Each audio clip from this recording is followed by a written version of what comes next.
जीव विज्ञान की प्रमुख शाखाएं देखते हैं जो कि आरआरबी एनटीपीसी के लिए काफ़ी इंपॉर्टेंट क्वेश्चंस हैं, पीवाईक्यूज हैं।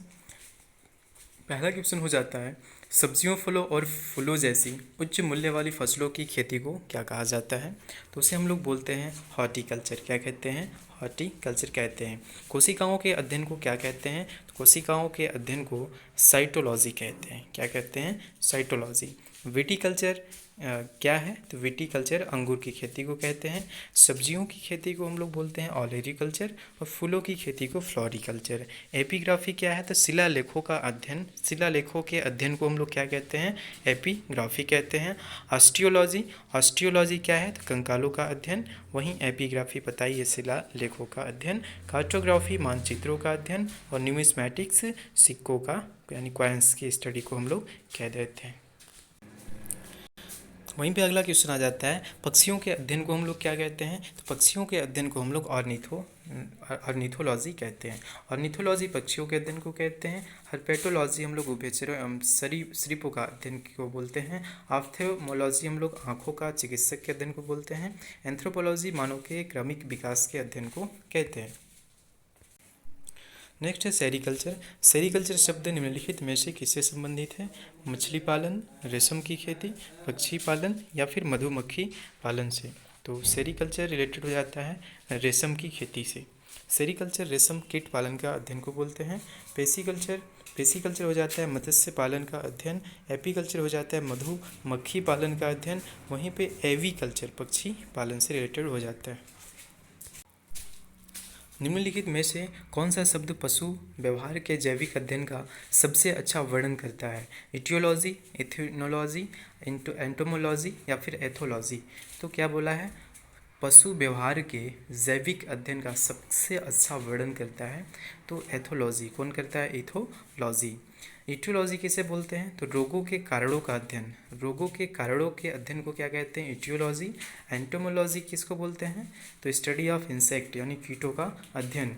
इथोलॉजी क्या होता है? पशु व्यवहार का जैविक अध्ययन। इथनोलॉजी मानव जाति विज्ञान। अगला क्वेश्चन हो जाता है, निम्नलिखित में से किसमें मनुष्य का अध्ययन होता है? आर्कियोलॉजी या फिर एंथ्रोपोलॉजी या फिर एंड्रोलॉजी। तो हो जाता है एंथ्रोपोलॉजी। ठीक है। एंथ्रोपोलॉजी में मानव के विकास, रीति रिवाज, इतिहास, परंपराओं से संबंधित विषयों का अध्ययन किया जाता है। आर्कियोलॉजी क्या है? पुरातत्व संबंधी विज्ञान की ब्रांच है। एंड इक्थियोलॉजी में मछलियों का अध्ययन किया जाता है। एंड्रोलॉजी पुरुष स्वास्थ्य से संबंधित मुख्यतः प्रजनन स्वास्थ्य और मूत्र संबंधी चिकित्सा विज्ञान की शाखा है। निषेचन, विकास, विभाजन और विभिन्नता के अध्ययन को किस नाम से जाना जाता है? तो उसको भ्रूण विज्ञान के किस नाम से? भ्रूण विज्ञान के नाम से जानते हैं। निषेचन, विकास, विभाजन और विभिन्नता के अध्ययन को भ्रूण विज्ञान के नाम से जाना जाता है। वहीं फिजियोलॉजी शरीर के क्रिया विज्ञान एवं कार्यकी का अध्ययन को हम लोग फिजियोलॉजी कहते हैं। आनुवंशिकी, इसमें आनुवंशिकता तथा जीवों की विभिन्नताओं का अध्ययन करा जाता है। क्रमागत उन्नति, क्रम विकास, आनुवंशिकी लक्षणों के पीढ़ी दर पीढ़ी परिवर्तन का अध्ययन हम लोग क्रमागत उन्नति में करते हैं। अगला क्वेश्चन नंबर 10 हो जाता है, पौधों में बीमारियों का अध्ययन और वह तरीका जिससे पौधे विरोध करते हैं या संक्रमण से सामना करते हैं क्या कहलाता है? तो वह विकृति विज्ञान, क्रिया विज्ञान या फिर फाइटोपैथोलॉजी या फिर फोटोमार्फोजेनिस। तो इसका सही आंसर हो जाएगा सी यानी फाइटोपैथोलॉजी। पौधों के रोग और उसके बचाव या सुरक्षा संक्रमण के अध्ययन को फाइटोपैथोलॉजी कहते हैं। क्या कहते हैं? फाइटोपैथोलॉजी कहते हैं। जीवित चीज़ों पर मृदा के प्रभाव का अध्ययन मृदा विज्ञान की किस शाखा के अंतर्गत किया जाता है? एंड्रोलॉजी, एडाफोलॉजी या फिर एग्रोबायोलॉजी या फिर डेस्मोलॉजी। तो इसका सही आंसर क्या हो जाएगा? एडाफोलॉजी। ठीक है। विज्ञान की शाखा एडाफोलॉजी जीवित चीज़ों पर मृदा के प्रभाव का अध्ययन। एंड्रोलॉजी पुरुषों में बांझपन व यौन रोगों का अध्ययन। वहीं पे एग्रोबायोलॉजी कृषि में पौधों का पोषण व जीवन का अध्ययन। डेस्मोलॉजी, एनाटॉमी के अंतर्गत स्नायु बंध का अध्ययन।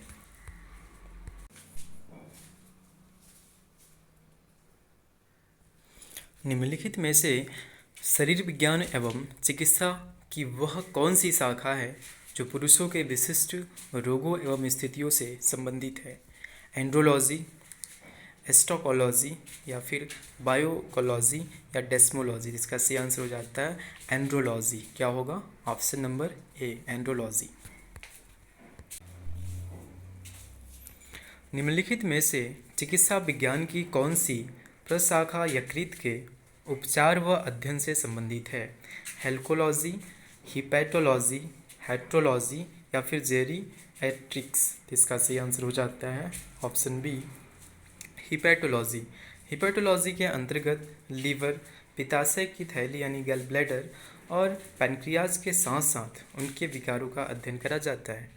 वहीं पे हेल्कोलॉजी अल्सर्स का अध्ययन और जेरिएट्रिक्स बुजुर्गों के स्वास्थ्य की देखभाल का अध्ययन करने के लिए किया जाता है। जीवों के वर्गीकरण से संबंधित जीव विज्ञान की शाखा को क्या कहते हैं? जीवों के वर्गीकरण से संबंधित जीव विज्ञान की शाखा को क्या कहते हैं? वर्गीकरण विज्ञान, नोथोलॉजी, शरीर रचना विज्ञान या सरोविज्ञान। तो जीवों के वर्गीकरण से संबंधित जीव विज्ञान की शाखा को वर्गीकरण विज्ञान कहते हैं। क्या कहते हैं? वर्गीकरण विज्ञान, यानी ऑप्शन नंबर ए। यह विभिन्न जातियों के जंतु और पौधे का अध्ययन करता है। सन 1735 ईस्वी में कार्ल लिनियस ने सिस्टमा नेचुरी के आधार पर वर्गीकरण किया था। इसमें नोथोलॉजी क्या है? तो धार्मिक मानवीय प्रयास, ईश्वर शक्ति का अध्ययन।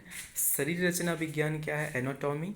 तो शरीर रचना, शरीर के चीड़ फाड़ का अध्ययन।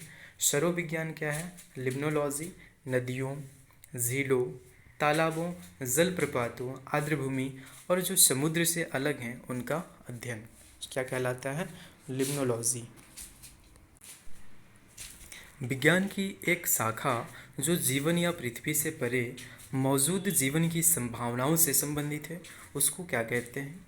एंटोमोलॉजी, एक्सोबायोलॉजी या फिर माइकोलॉजी या जीवाश्म विज्ञान। इसका सही आंसर हो जाएगा ऑप्शन बी, यानी एक्सोबायोलॉजी। एक्सोबायोलॉजी विज्ञान की वह शाखा है जो जीवन या पृथ्वी से परे मौजूद जीवन की संभावनाओं से संबंधित है। एंड एंटोमोलॉजी शाखा के अंतर्गत कीटों का अध्ययन करा जाता है। वहीं माइकोलॉजी के अंतर्गत कवकों का तथा जीवाश्म विज्ञान के अंतर्गत प्राणियों और पादपों के अवशेषों का अध्ययन किया जाता है। डैश तत्वों और मानव जैसी प्रजातियों जैसे कि बंदर, वानर, वन मानुष आदि के व्यवहार के अध्ययन को क्या कहते हैं? एंथ्रोपोलॉजी या फिर एथनोबॉटनी या फिर प्राइमेटोलॉजी या एपोलॉजी। इसको बोलते हैं प्राइमेटोलॉजी। प्राइमेटोलॉजी के अंतर्गत मानव जैसी प्रजातियों के व्यवहार का अध्ययन किया जाता है। लोक वनस्पति यानी एथनोबॉटनी वनस्पति विज्ञान की वह ब्रांच है जिसमें वनस्पतियों एवं लोगों के पारस्परिक संबंधों का वैज्ञानिक अध्ययन किया जाता है। वहीं पे एंथ्रोपोलॉजी विज्ञान की वह शाखा है जिसमें मानव के विकास, रीति रिवाज, इतिहास, परंपराओं से संबंधित विषयों का स्टडी किया जाता है। निम्नलिखित में से कौन सा मकड़ियों का अध्ययन है? इरेक्रोलॉजी, एंथ्रोपोलॉजी या फिर एपिकोलॉजी या साइनोलॉजी। तो इसका सही आंसर हो जाता है इरेक्रोलॉजी। इरेक्रोलॉजी क्या है? तो मकड़ियों के अध्ययन को हम लोग क्या बोलते हैं? एरेकोनोलॉजी कहते हैं। एंथ्रोपोलॉजी पता ही है, मानव की संस्कृति या सभ्यता के अध्ययन को हम लोग एंथ्रोपोलॉजी कहते हैं। और एपिकोलॉजी हम लोग मधुमक्खियों के अध्ययन को बोलते हैं। साइनोलॉजी कुत्तों के अध्ययन को हम लोग क्या कहते हैं? तो साइनोलॉजी बोलते हैं कुत्तों के अध्ययन को। ठीक है, अगला क्वेश्चन है सौरोलॉजी के अध्ययन को हम लोग क्या कहते हैं? मच्छर के अध्ययन को सौरोलॉजी कहते हैं, या छिपकली के, या तिल चट्टा के, या फिर सांप के। इसका सही आंसर हो जाता है ऑप्शन बी, यानी छिपकली के अध्ययन को हम लोग बोलते हैं सौरोलॉजी। क्या कहते हैं? सौरोलॉजी कहते हैं। नेक्स्ट क्वेश्चन हो जाता है अपना, निम्नलिखित दस्तावेज हैं जो एक मानव विज्ञान संस्कृति का चित्रण दर्शाते अनुसंधान से तैयार करता है। एथनोग्राफी या फिर कल्चरल रिलेटिविज्म या फिर एथनोसेंट्रिज्म या एथनोबॉटनी। तो इसका सही आंसर क्या हो जाएगा? एथनोग्राफी। एथनोग्राफी लिखित दस्तावेज हैं जो एक मानव विज्ञानी संस्कृति का चित्रण दर्शाते हैं और अनुसंधान से तैयार करते हैं। ठीक है, तो क्या हो जाएगा? एथनोग्राफी। एथनोग्राफी लोगों और संस्कृतियों का व्यवस्थित अध्ययन है। यह सांस्कृतिक घटनाओं का पता लगाने के लिए डिज़ाइन किया गया है, जहां शोधकर्ता अध्ययन के विषय को देखने के लिए समाज को देखता है। सांस्कृतिक सापेक्षतावाद यह विचार है कि किसी व्यक्ति की मान्यताओं, मूल्यों और प्रथाओं को उस व्यक्ति की अपनी संस्कृति के आधार पर समझा जाना चाहिए। वहीं पे एथनोबॉटनी। एथनोबॉटनी क्या है? तो वनस्पति विज्ञान की एक ब्रांच है जिसमें वनस्पतियों एवं लोगों के पारस्परिक संबंधों का वैज्ञानिक अध्ययन किया जाता है। अगला क्वेश्चन है, प्राचीन काल के जानवरों, पौधों एवं अन्य जीवों के संरक्षित अवशेषों या चिन्हों के अध्ययन का विज्ञान कहलाता है। क्या कहलाता है? नृविज्ञान, एंथ्रोपोलॉजी या फिर आर्कियोलॉजी या फिर पैलियोंटोलॉजी या फार्माकोलॉजी। तो इसका सही आंसर क्या हो जाएगा? सी, यानी जीवाश्म विज्ञान, पैलियोंटोलॉजी। प्राचीन काल के जानवरों, पौधों एवं अन्य जीवों के संरक्षित अवशेषों या चिन्हों के अध्ययन का विज्ञान जीवाश्म विज्ञान कहलाता है। ठीक है, पैलियोंटोलॉजी कहलाता है। नृविज्ञान यानी एंथ्रोपोलॉजी क्या है? तो मानव शास्त्र या मानव विज्ञान के अध्ययन को लोग कहते हैं। वहीं पे आर्कियोलॉजी क्या है? मानव संस्कृति के विकास क्रम को समझने एवं उसकी व्याख्या करने का कार्य आर्कियोलॉजी करता है। औषधि विज्ञान यानी कि फार्माकोलॉजी, जड़ी बूटियों के अध्ययन को हम लोग क्या कहते हैं?